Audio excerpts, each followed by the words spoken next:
Assalamualaikum warahmatullahi wabarakatuh. Kembali bersama saya Zulkarnain El-Maduri. Yang akan kita bahas kali ini tuduhan-tuduhan sesat kepada Syekh Muhammad bin Abdul Wahab. Tentu saja tidak asing lagi bila melihat wajah yang ada di gambar itu. Sudah pasti tertuju kepada satu sosok yang mendeklarasikan diri sebagai singa aswaja. Artinya yang mengaum-ngaum, kalau singa mengaum. Ya. Tapi ya cuman mengaum doang gitu. Itu yang kalau lihat kata orang Madura itu keras tak akres. Artinya keras tapi tak ada isinya itu. Cuman omong-omong doang. Jadi yang akan kita bahas adalah jawaban-jawaban dari Idrus Ramli ya. Yang tentu saja itu sebuah kajian dari problema pribadi. Kalau dilihat memang seperti ada problem dengan Wahabi. Dengan orang-orang yang dituduh Wahabi. Keamarahannya memuncak, tak terkendali, bukan lagi paparan syekhat, tapi paparan orang sakit, seperti yang terluka, sehingga menjerit-jerit anti-Wahabi. Itu yang saya perhatikan ya dari sikap beliau di dalam memberikan jawaban-jawaban. Nah, untuk selengkapnya mari kita ikuti yang akan dibahas secara pertermin sama saya. Seperti apa jawaban-jawaban Idrus Ramli ini terhadap masalah Wahabi.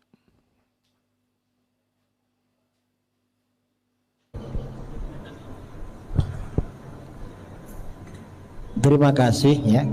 Pertanyaan pertama, Wahabi.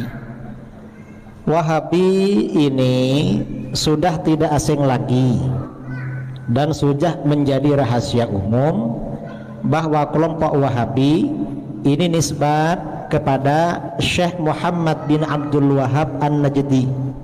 Jadi diambil dari nama ayah pendirinya, Syekh Muhammad bin Abdul Wahab An-Najdi. Dan ini bukan aliran salaf, karena Wahabi ini baru muncul ke sekarang kira-kira berusia 200 tahun. Hanya mereka ini memang senang ngaku-ngaku salaf. Yang ngaku aja mereka ini salaf, tapi ya ajaran-ajarannya bukan dari salaf. Pandangan-pandangan Wahabi yang berbeda dengan mayoritas umat Islam itu sebagian besar itu dari abad ke-8 Hijriah, yaitu Syekh Ahmad Ibnu Taimiyah, Syekh Ibnu Taimiyah yang hidup akhir abad ke-7 awal abad ke-8 Hijriah. Setelah Syekh Ibnu Taimiyah ini meninggal, kemudian ajarannya juga habis, kecuali hanya beberapa muridnya yang mengikuti. Setelah itu punah. Lalu kemudian diangkat kembali pada abad ke-12 oleh Syekh Muhammad bin Abdul Wahab An-Najdi. Walhasil Syekh Muhammad bin Abdul Wahab An-Najdi dalam ajaran-ajaran Wahabi ini sanadnya terputus kepada Syekh Ibnu Taimiyah. Terputus. Karena terputus selama 600 tahun. Dan ini hanya mentok dari Syekh Ibnu Taimiyah. Sebelum Ibnu Taimiyah ajaran itu tidak ada. Karenanya ya bukan ajaran salaf sebenarnya, hanya mereka suka mengaku-ngaku salaf. Kalau salaf yang aslinya mazhab 4 itu yang ada sekarang, Hanafi, Maliki, Syafi'i, Hambali, itu yang benar-benar salaf. Kalau yang kita ikuti ini memang Ahlus Sunnah wal Jamaah, itu memang selalu istiqomah konsisten dengan ajaran salaf. Jadi begitu.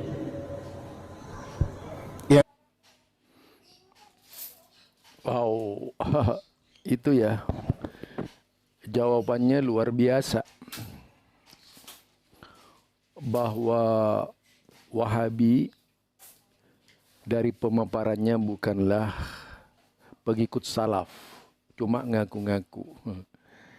Ini sebenarnya menampar muka sendiri. Jadi air ditepuk yaitu menampar muka sendiri gitu. Bagaimana kalau air ditepuk peng gitu. Itu kena muka kita. Dan demikian juga Idrus Ramli di dalam memberikan jawaban itu sama dengan menepuk air atau menampar muka sendiri itu tadi. Yang intinya ingin menjelaskan kepada umatnya, kepada audiens bahwa Wahabi itu bukan salaf. Wahabi juga terputus dari Ibnu Taimiyah, padahal tidak pernah membaca murid-muridnya Ibnu Taimiyah, siapa saja itu, sampai kepada bapaknya kan. Tentu adalah sebuah dugaan yang salah kalau dibaca di dalam sejarah Syekh Muhammad bin Abdul Wahab. Yang jelas tidak adalah kalau di wilayah-wilayah Arab seperti itu yang tentu saja terputus sanadnya. Itu kalau mau melihat dari sisi Ibnu Taimiyah juga sangat kental keilmuannya, bahwa apa yang disampaikan oleh Syekh Muhammad bin Abdul Wahab memang berangkat dari Syekh Ibnu Taimiyah. Dan kemudian apakah salaf Ibnu Taimiyah? Salaf lah, namanya mengikuti salaful ummah. Sama halnya dengan Nahdiyin sekarang itu ya. Dalam hal ini saya katakan Nahdiyin garis lurus. Karena memang pemimpinnya garis lurus ya. Itu kan menisbatkan diri kepada Ahlus Sunnati wal Jamaah. Siapa yang diikuti? Mazhab yang mana yang diikuti? Apa sama ajarannya dengan Imam Syafi'i? Apa benar-benar sama? Itu dari mana? Bisa kita membuktikan bahwa garis lurus itu mengikuti Imam Syafi'i. Itu perlu dipaparkan terlebih dahulu. Di mana letak kesyafi'iyannya atau ke madhahibul arba'nya itu bagaimana? Pengikut salafnya seperti apa? Apa iya memang seperti itu yang diajarkan oleh Imam Syafi'i, amalan-amalan yang berkembang itu di masjid-masjid yang tentu saja menjadi tempat pencerahannya Idrus Ramli itu. Jadi menurut saya juga klaim Ahlus Sunnah kalau memang berkiblat kepada mazhab 4 saja tidak mencerminkan sebuah kebiasaan di madzhabul arba, tapi dari madhabiyah, yaitu pengikut mazhab yang dirinci-rinci menurut kepentingan mereka sampai ke akhir zaman ini. Lah, gampang begitu. Dari mana mengklaim Ahlus Sunnah? Itu. Di mana? Coba tunjukkan, bisa ditunjukkan tuh. Mana yang Ahlus Sunnah itu? Kalau Wahabi itu tadi Syekh Muhammad bin Abdul Wahab itu padahal persamaannya kalau dengan Nahdiyin saya lihat tarawihnya juga 23 ya. Tarawihnya 23 ya. Artinya mazhabnya dari sisi ini sama sudah. Lah kalau kemudian terjadi pengembangan pemikiran, itu wajar-wajar saja menurut saya dalam satu mazhab.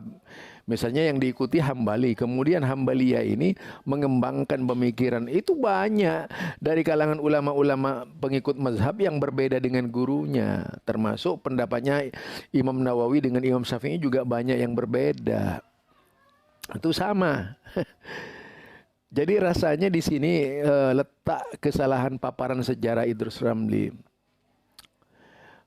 Seolah-olah apa yang disampaikan oleh Ibnu Taimiyah juga harus bersanad. Dari berbagai macam kitab yang ditulis oleh Ibnu Taimiyah itu adalah pandangan yang tentu saja banyak guru-guru pada waktu itu sebagai pengikut Ibnu Taimiyah yang mengajarkan kepada Syekh Muhammad bin Abdul Wahab. Di antara salah satu itu adalah bapaknya sendiri yang menjadi guru dari Syekh Muhammad bin Abdul Wahab. Tapi kan tidak harus sama murid dan guru. sebagaimana halnya yaitu siapa namanya Imam Abu Hanifah dengan Imam Malik, misalnya Imam Malik dengan Imam Syafi'i, Imam Syafi'i dengan Imam Ahmad bin Hanbal, kan berbeda-beda antara guru dan murid. Itu juga jawaban ilmiah kepada Anda itu. Jadi kalau Anda mengatakan sanadnya terputus, Anda juga terputus sanadnya itu. Mempelajari Ahlus Sunnah wal Jamaah misalnya, dengan amalan-amalan tahlilan, bid'ah dan sebagainya, itu dari mana? Apakah ada imam mengerjakan seperti itu? Berarti sangat terputus. Ahlus Sunnati wal Jamaah yang model Anda itu kan artinya hanya sebuah nama yang disematkan untuk melindungi amalan-amalan yang banyak dilaksanakan di dalam kelompok-kelompok Anda. Itu juga bisa dikatakan tidak murni Ahlus Sunnati wal Jamaah, sudah bercampur baur itu gitu. Dengan kemasan-kemasan Jawa, kemasan-kemasan peninggalan yang meramu tahlilan dengan berbagai macam cara. Itu dah. Bahkan banyak ya bid'ah-bid'ah yang lainnya yang diamalkan. Apakah itu bobotnya Ahlus Sunnah wal Jamaah? Dari siapa? Padahal kalau kita lihat di dalam tarikh-tarikh sejarah, Ahlus Sunnah wal Jamaah itu tidak pernah mengerjakan bid'ah. Itu Pak Idrus Ramli. Jika dibaca ya, ini jawaban pertama buat Anda. Kita dengar lagi jawaban Idrus Ramli seperti apa yang kedua ini.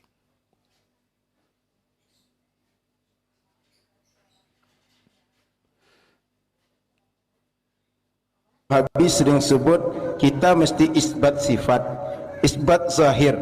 Apakah betul konsep ini dari salaf ya? Atau Wahabi pandai-pandai sendiri ya?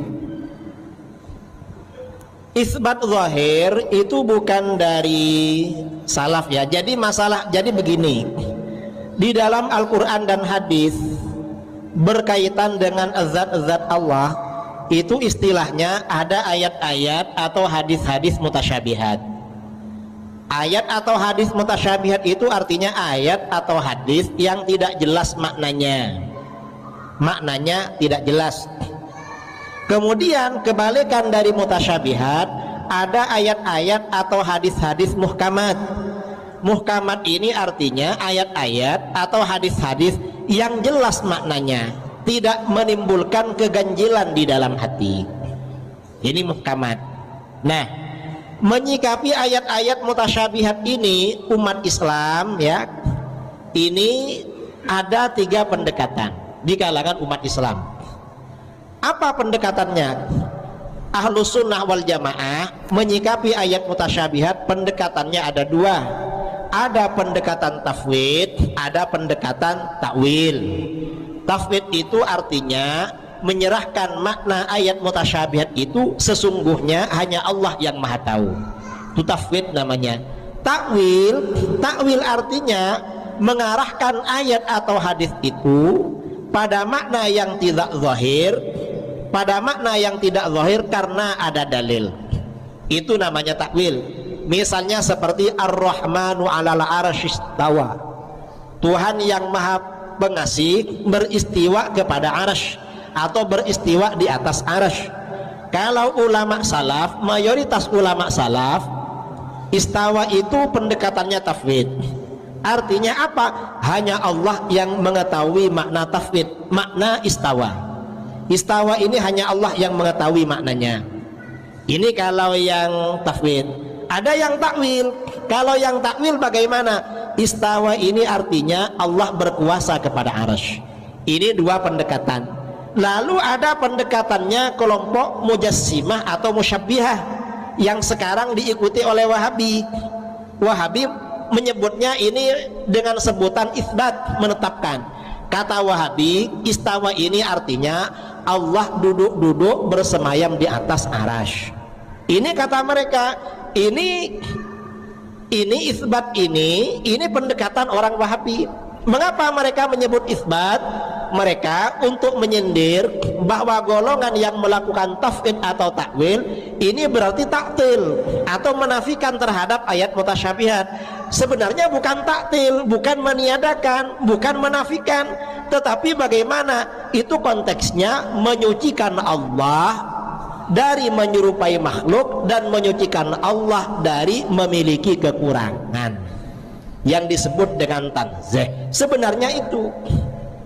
Jadi bukan isbat. Isbat itu bukan dari ulama salaf, tetapi dari orang-orang mujassimah. Kalau yang dari para sahabat, ya, kalau yang generasi sahabat itu antara takwil dengan tafwid. Ini contoh misalnya di dalam ayat kursi. Ada ayat wasi'a kursiyyuhus samawat. Kursinya Allah itu mencakup langit-langit dan bumi. Kursi ini kalau diartikan secara zahir itu artinya ya mungkin kursi tempat duduk begini. Yang namanya kursi kan tempat duduk. Kursinya Allah mencakup langit dan bumi. Tapi ternyata ada ulama salaf, Ibnu Abbas menafsirkan yang dimaksud kursi di sini adalah ilmunya Allah. Jadi takwil maupun tafwid yang diambil oleh Ahlus Sunnah wal Jamaah itu sebenarnya itu warisan pendekatan yang dilakukan oleh para sahabat dan murid-muridnya. Itu yang kita ambil. Jadi kursi aja ini riwayat di dalam Imam Bukhari, ya. Imam Bukhari meriwayatkan kursi itu maksudnya ilmunya Allah. Ini kata Ibnu Abbas. Itu yang kita ikuti. Dan banyak contoh-contoh takwil atau isbat atau tafwid yang terjadi perbedaan di kalangan umat Islam antara Ahlus Sunnah wal Jamaah di satu sisi dengan kelompok Wahabi di sisi yang lain. Nah, karena pendekatan ini maka Ahlus Sunnah wal Jamaah menegaskan ketika menafsirkan ayat istawa, istawa itu maknanya dua. Apa? Yang pertama hanya Allah yang mengetahui maknanya. Ini ulama salaf atau sebagian ulama salaf dan mayoritas ulama belakangan ulama khalaf, istawa itu artinya Allah menguasai arash, Allah yang mengatur arash. Kalau Wahabi mengartikan Allah bersemayam bertempat di arash. Itu Wahabi. Kalau Ahlus Sunnah tidak mau pada itu. Mengapa? Karena Allah maha suci dari tempat dan Allah tidak butuh pada tempat. Itu namanya keyakinan Ahlus Sunnah wal Jamaah. Dan ini keyakinannya umat Islam yang selalu menebarkan kedamaian, menyebarkan Islam kemana-mana. Dan ini keyakinannya para pejuang Islam, termasuk Sultan Salahuddin Al-Ayyubi.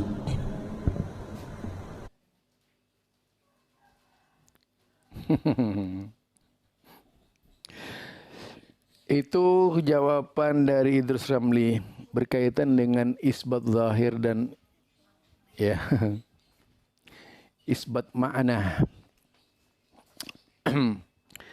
yang tentu saja perlu telah mendalam. Yang saya tanyakan itu kepadanya itu siapa yang tidak isbat zahir dari kalangan sahabat Nabi? Toh kalau hanya melihat dari sudut pandang saja itu namanya klaim, tapi kalau dipaparkan secara keseluruhan itu baru baik. Mengenai sifat-sifat Allah berkaitan dengan isbat lisifat. Jadi lisifatillah, isbat terhadap sifat Allah itu, bagi sifat Allah. Yang jelas kalau itu maknawiyah dalam pengertian mengikuti makna dari berbagai macam aliran yang ada, itu sudah tentu semua aliran ingin membawa pemahaman sesuai dengan maknanya. Yang pertama, pemikiran Idrus Ramli bahwa itu harus ditakwil. Karena pemikirannya jika sebutan nama itu sama dengan makhluk, itu makhluk. Ini menunjukkan sebenarnya yang menggambarkan, yang tergambar di dalam, yang tergambar mujassima itu adalah orang yang menggambarkan gitu. Ini mujassima, orang yang menggambarkan, yang berangan-angan kalau Allah punya tangan itu makhluk. Nah, itu mujassima yang sebenarnya seperti angan-angan dan gambaran Idrus Ramli. Kalau Allah, kalau Wahabi, nah coba. Kalau Wahabi misalnya, itu mujassimah karena Wahabi itu memaknai Allah dengan semayam. Itu kerap ya, itu perlu ditegur dulu ketika menerjemahkan Al-Quran, pakai ulama-ulama kerap ya menerjemahkan Al-Quran menggunakan istilah semayam. Yang pertama itu. Yang kedua, kalau berkaitan dengan tangan Allah, berkaitan dengan mata Allah, ketika Idrus Ramli menyatakan bahwasanya itu jika diyakini sebagai isbat akan berdampak kepada tuduhan mujassimah. Ya sebenarnya yang mujassimah ya Idrus Ramli sendiri menurut saya. Karena dia kalau Allah punya tangan, punya mata, dia berpikir bahwa Allah itu seperti makhluk. Karena digambarkan seperti dirinya sendiri gitu. Kesalahannya di situ. Padahal kalau kita lihat dari para pengikut yang disebut Wahabi itu tadi, tidak pernah berpikir seperti Idrus Ramli gitu. Dia berpikir hanya menerima sifat Allah saja.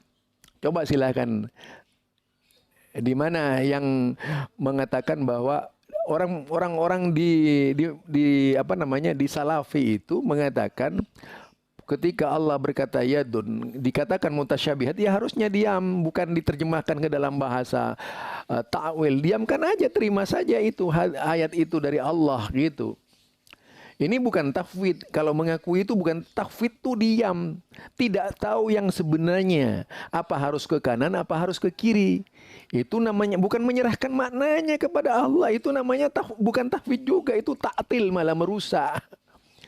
Jadi Anda itu sudah merusak sifat Allah. Kenapa? Anda menuduh para ulama-ulama salaf seperti Ibnu Abbas. Kapan Ibnu Abbas mengatakan itu tafwid gitu? Kapan misalnya sahabat-sahabat yang lain mengatakan tafwid?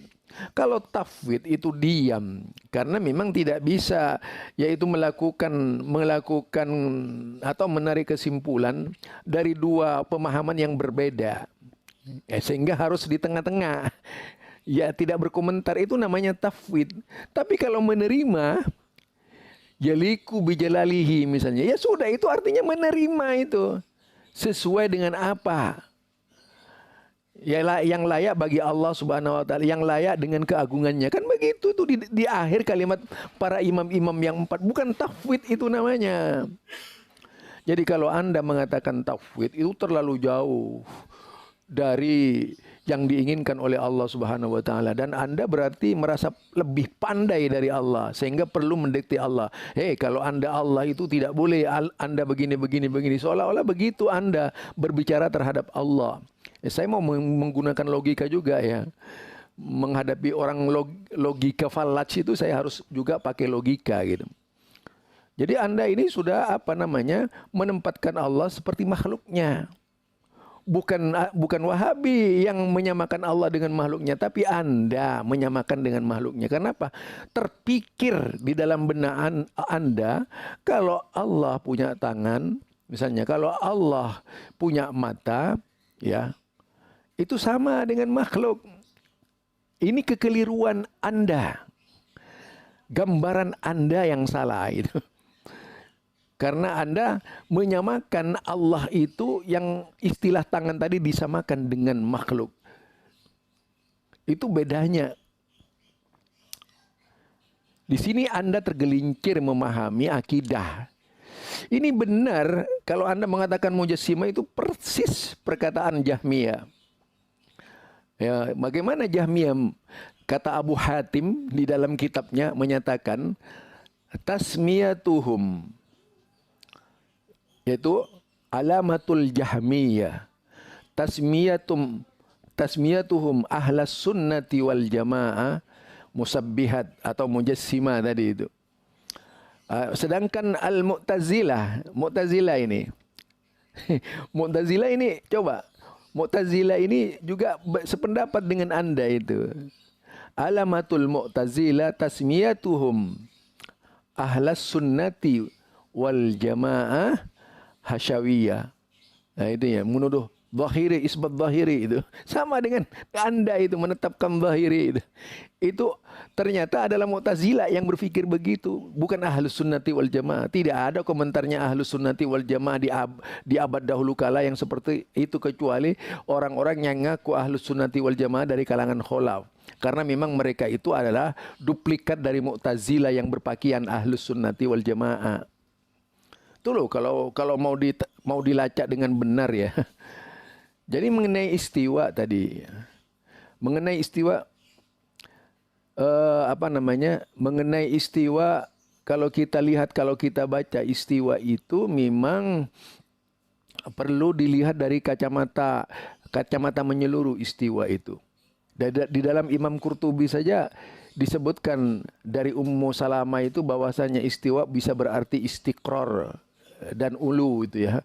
Lah Anda lain lagi, yang Anda itu sama saja dengan menguasai istaula itu dengan kahara seperti yang dituturkan Anda dalam YouTube. Itu persis perkataan Jahmiyah dalam kitab Ibanatul Diyanati itu. Dengan tegas dia mengatakan seperti ini pendapatnya. Jadi bahwasanya Jahmiyah mengartikan istiwa dengan kahara dan malaka. Ini akidahnya Anda apa akidahnya Ahlus Sunnah apa akidahnya Jahmiyah gitu. Nah di sini posisinya Anda menyamakan tadi karena terlalu banyak takwil terbayang dengan kehebatan Anda, tergelincir kepada pemahaman Jahmiyah di dalam memahami akidah. Ya, ini referensi loh, bukan kata siapa. Silahkan bisa dicek di kitab Diana. Kemudian bisa dicek juga dalam kitab Imam Qurtubi perkataan Ummu Salamah berkaitan dengan atau katakanlah itu pendapatnya Imam Qurtubi yang mengutip perkataan-perkataan salah. Meskipun dia seorang Asy'ariyah, meskipun dia tidak sepakat, bahkan dia mengatakan dengan sesungguhnya mengenai istiwa itu. Annahu istiwa itu ala arsh haqiqatan. Itu kalau para sahabat tadi kemarin saya itu menulis seperti ini. Ini saya paparkan dari perkataan Anda ya. Perkataan Anda seperti ini. Nah, ini saya akan saya bacakan berkaitan dengan yaitu pendapatnya Imam Qurtubi. Jadi pendapat Imam Qurtubi ya. Nah, ini pendapat Imam Qurtubi nih. Mungkin Anda perlu juga melihat di dalam tafsir Imam Qurtubi yang aliran Asy'ariyah. Ketika mengutip perkataannya yaitu siapa tadi? Perkataannya Imam Salaf. Imam Salaf.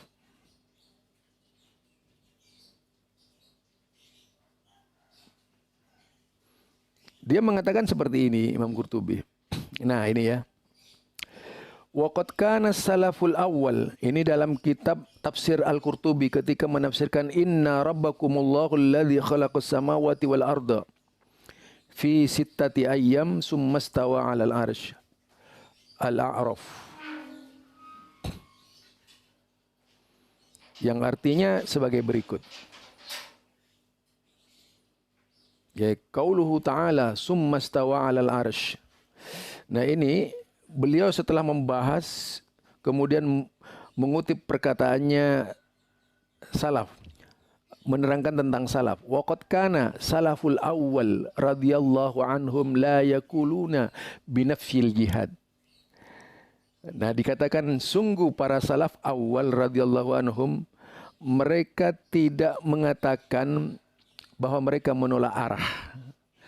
Wala yantikuna bidzalik, dan tidak memperbincangkan hal itu. Jadi tidak mengatakan menolak arah juga tidak membincangkan hal itu. Bal nataquhum, tetapi mereka membicarakannya yaitu wal kafatu bi isbati halillah, sebagaimana cukup dengan apa yang ditetapkan oleh Allah Subhanahu wa taala, kama nataqa kitabahu wa akhbara rasulahu, sebagaimana kitabnya, sebagaimana dikabarkan dalam kitabnya dan dikabarkan oleh para rasulnya. Kemudian walam yangkiru ahadun minas salafis salih annahu istiwa ala arsyihi haqiqatan. Ini Wahabi ini. Wahabi, Qurtubi bisa dikatakan Wahabi ini oleh Idrus Ramli. Jadi walam yangkiru ahadun minas salafis salih annahu istiwa ala arsyihi haqiqatan. Dikatakan bahwa eh, sebagai berikut artinya, ya arti bebasnya, tak seorang pun dari salafus soleh yang berkeyakinan bahwasanya Allah, tak seorang pun dari salafus soleh mengingkari bahwasanya Allah yaitu semayam atau istiwa di atas arusnya itu adalah hakikoh yang sebenar-benarnya itu. Wa khassul arsh bidzalik, menetapkan ars sebagai istiwanya Allah, tempat istiwanya Allah, li'annahu a'zamu yaitu makhluqatihi, karena arsnya itu adalah sebesar-besarnya makhluk. Sebesar-besarnya makhluk ya, bukan Tuhan. Wa innama jahalu kaifiyatil istiwa, tetapi mereka tidak tahu kaifiatnya istiwa. Itu munculnya kaifiat, istilah kaifiat takyif itu. Fa innahu la ta'lamu haqiqatu. Mereka para ulama salafus saleh tidak tahu hakikatnya, yaitu kaifiat Allah beristiwa. Jadi kalau istiwa itu hakikat, kemudian hakikat kaifiat itu yang tidak dibolehkan. Nah, di situ ulama-ulama salaf. Dan kemudian wal istiwa, katanya itu, wal istiwa fi kalamil Arab huwal ulu wal istiqrar. Silahkan dibaca dalam kitab Qurtubi. Istiwa di dalam kalam Arab itu dikenal dengan al-ulu wal istiqrar. Di mana Idrus Ramli itu tadi? Jadi Idrus Ramli itu mengada-ngada, banyak bid'ahnya gitu. Dia berpikir akidah bid'ah, seperti orang kerasukan saja di dalam memahamkan agama kepada jemaah itu. Juga bisa dilihat di dalam tafsir Wasit itu ya. Qala al-Bukhari fi akhiri sahih fi kitabi Radd 'ala al-Jahmiyah fi babi qaulih ta'ala. Wa kana arsuhu 'ala al-ma'. Qala Mujahid istawa wa 'ala al-arsh. Dia tinggi di atas arsy. Itu perkataannya. Kemudian kalau kita lihat yaitu Ibnu Rahwiyah, sami'tu ghairi wahidin minal mufassirina yaqulun, ya bukan hanya satu orang saya mendengar dari kalangan ulama tafsir yang berkata Ar-Rahmanu 'alal arsy istawa ay 'ala wa irtifa. Lah itu semuanya begitu. Bukan menguasai. Jadi menguasai itu istaula seperti yang dipaparkan ente dan apa namanya itu yang seperti yang dipaparkan ente dan juga dipaparkan oleh Syahid Fudah, itu sama-sama dari Mu'tazilah istaula itu. Apalagi kemudian diartikan kahara seperti yang ente paparkan di YouTube-nya Abi Saiba Kaha Abdus Somad.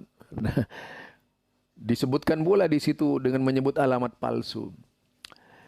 Kelancangan Anda di situ, merasa lebih hebat dari kalangan mufassir dahulu kala. Padahal tidak ada satupun ulama sepanjang zaman yang berani kemudian mengatakan itu alamat palsu Allah. Baru Anda itu.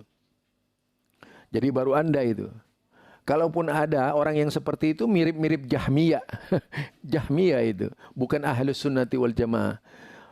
Lidahnya Ahlus Sunnati wal Jamaah tidak pernah ngolok-ngolok Quran. Itu yang kita pahami ya. Kemudian itu banyak sekali itu pengertiannya mengenai ars ini. Juga di dalam tafsir Al-Baghawi dijelaskan sedemikian rupa. Jadi ulama isummastawa alal ars, jadi dikatakan istaqarra. Kemudian wa qala Ubaid sa'ada. Banyak sekali. Yang awalat Mu'tazilatil istiwa itu bil istaila. Hanya Mu'tazilah yang mengartikan istiwa itu menguasai, istaula tadi itu. Meliputi. Jadi menguasai itu gaya Mu'tazilah. Berarti Anda bukan Ahlus Sunnah wal Jamaah. Di dalam Ahlus Sunnah wal Jamaah itu tidak ada akidah menguasai itu. Silahkan cari di mana saja itu. Kecuali Mu'tazilah ya. Banyak sekali kita sebutkan di tafsir Al-Maisir juga begitu. Di tafsir Ibnu Katsir juga begitu. Jadi kasiran jiddan laisa hadzal maudhi wa innama. Jadi di sini diartikan berbagai macam makna juga. Dibahas secara detail di dalam kitab tafsir. Itu ya dari saya berkaitan dengan Anda. Biar tidak terlalu panjang, jelasnya bahwa apa yang dikatakan Idrus Ramli itu bukanlah perkataan Ahlus Sunnati wal Jamaah, tapi lebih mirip Mu'tazilah dan Jahmiyah. Pendapat-pendapat yang dilontarkan berkaitan dengan pengertian istiwa Allah itu. Nanti kita akan jawab selanjutnya. Dan termen kedua. Subhanakallahumma wa bihamdika asyhadu an la ilaha illa anta astaghfiruka wa atubu ilaik. Assalamualaikum warahmatullahi wabarakatuh.